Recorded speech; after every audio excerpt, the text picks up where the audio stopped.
വിശ്വമഖിലം തവ മഹത്വം ദർശിപ്പതിന്ന ദൈവമഹത്വത്തിലേക്ക്.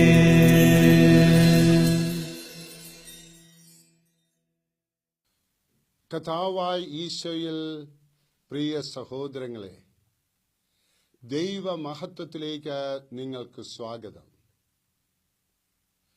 അവന്റെ മരണത്തിന് സദൃശ്യമായ ഒരു മരണത്തിൽ നാം അവനോട് ഐക്യപ്പെട്ടവരായെങ്കിൽ അവന്റെ പുനരുത്ഥാനത്തിന് സദൃശമായ ഒരു പുനരുത്ഥാനത്തിലും അവനോട് ഐക്യപ്പെട്ടവരായിരിക്കും.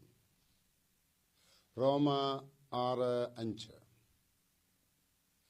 കർത്താവായ യേശുവിന്റെ കുരിശുമരണം മൂലം തന്റെ ആത്മീയ ജീവിതത്തിന് ശക്തി ലഭിക്കുന്നു എന്നും നിത്യജീവനായി തന്നെ അർഹനാക്കുന്നെന്നും പൗലോസ് വിശ്വസിക്കുന്നു.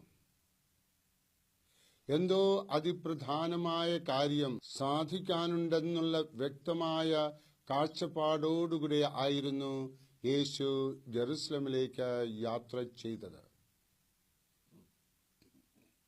ശത്രുക്കൾ തന്നെ വധിച്ചേക്കുമെന്ന് ശിഷ്യന്മാർക്ക് സംശയമുണ്ടായിരുന്നതിനാൽ അവർ യേശുവിന്റെ യാത്ര മുടക്കാൻ ശ്രമിച്ചു. പക്ഷേ യേശു തന്റെ ലക്ഷ്യത്തിലേക്ക് യാത്രയായി. മറുരൂപമലയിൽ പ്രത്യക്ഷപ്പെട്ട മോശയും ഏലിയായും തനിക്ക് സംഭവിക്കാനിരുന്ന മരണത്തെക്കുറിച്ച് കാലേക്കുട്ടി പറഞ്ഞിരുന്നു. ഭൗതിക ശരീരത്തിൽ ജീവിച്ച കാലത്ത് താൻ ആരംഭിച്ച ശുശ്രൂഷ ലോക അവസാനത്തോളം തുടർന്നു ചെയ്യണമെന്ന് തനിക്ക് ബോധ്യമായി.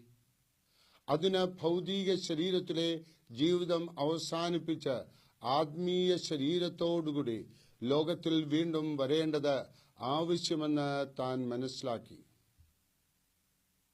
പ്രസ്തുത ഉദ്ദേശ്യ സാധ്യത്തിനായി താൻ മരിക്കേണ്ടത് ആവശ്യമാണെന്ന് വ്യക്തമായിരുന്നു.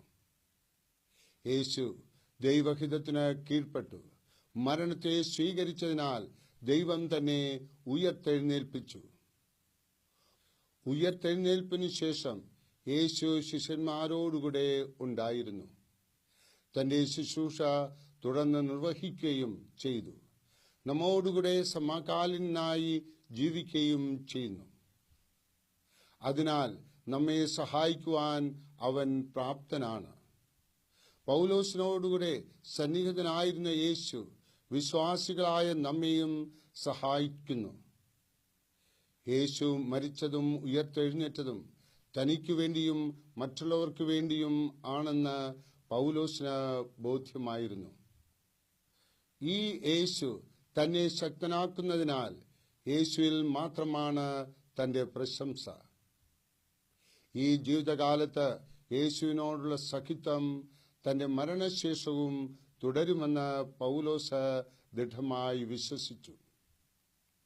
നാമും യേശുക്രിസ്തുവിനോടുകൂടെ ഇവിടെ ജീവിക്കുമെങ്കിൽ മരണാനന്തര ജീവിതത്തിലും തന്നോടൊപ്പം ജീവിക്കും.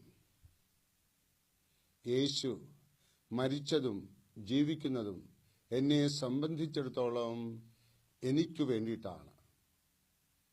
കർത്താവായ ഈശോയുടെ അനുഗ്രഹം നിങ്ങളിലേക്ക് സമൃദ്ധമായിട്ട് കടന്നു വരട്ടെ. പരിശുദ്ധമ്മ അയ്യമ്മസമ്മ നിങ്ങളെല്ലാവരെയും സഹായിക്കട്ടെ. ആമേൻ.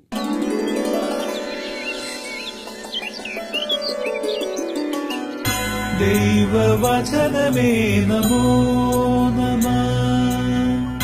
ജീവവചനമേ നമോ നമഃ. വചനദീപ്തിയിൽ തവഹിതം പോൽ ദൈവരാജ്യം പണിതിടുന്നേ. വിശ്വമഖിലം തവ മഹത്വം ദർശിപ്പതിന്ന ദൈവമഹത്വത്തിലേക്ക്.